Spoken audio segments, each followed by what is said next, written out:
ঢাকাসহ দেশের ১৩ অঞ্চলের ওপর দিয়ে ঘণ্টায় সর্বোচ্চ ৬০ কিলোমিটার বেগে ঝড় হতে পারে।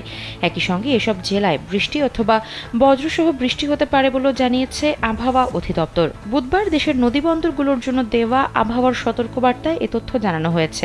সতর্কবার্তায় বলা হয়েছে, ঢাকা ছাড়াও টাঙ্গাইল, ময়মনসিংহ, ফরিদপুর, যশোর, কুষ্টিয়া, খুলনা, বরিশাল, পটুয়াখালী, নোয়াখালী, কুমিল্লা, চট্টগ্রাম ও সিলেটের ওপর দিয়ে দক্ষিণ অথবা দক্ষিণ পশ্চিম দিক থেকে ঘণ্টায় ৪৫ থেকে ৬০ কিলোমিটার বেগে অস্থায়ীভাবে দমকা অথবা ঝোড়ো হাওয়া সহ বৃষ্টি অথবা বজ্রসহ বৃষ্টি হতে পারে। তাই এসব এলাকার নদীবন্দরগুলোকে ১ নম্বর সতর্ক সংকেত দেখাতে বলা হয়েছে।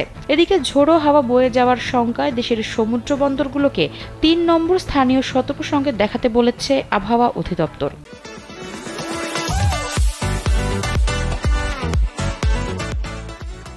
মঙ্গলবার এক সতর্কবার্তায় সংস্থাটি জানায়, বাংলাদেশের দক্ষিণাঞ্চল ও তৎসংলগ্ন গাঙ্গেয় পশ্চিমবঙ্গ এলাকায় অবস্থানরত লঘুচাপটি বর্তমানে বাংলাদেশের মধ্যাঞ্চল ও তৎসংলগ্ন এলাকায় অবস্থান করছে। এই অবস্থায় উত্তর বঙ্গোপসাগর, বাংলাদেশের উপকূলীয় এলাকা এবং সমুদ্র বন্দরগুলোর ওপর দিয়ে দমকা অথবা ঝোড়ো হাওয়া বয়ে যেতে পারে।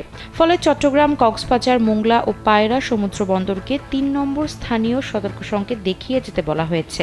সেই সঙ্গে উত্তর বঙ্গোপসাগরে অবস্থানরত মাছ ধরার নৌকা ও ট্রলারগুলোকে পরবর্তী নির্দেশ না দেওয়া পর্যন্ত উপকূলের কাছাকাছি থেকে সাবধানে চলাচল করতে বলেছে আবহাওয়া অধিদপ্তর।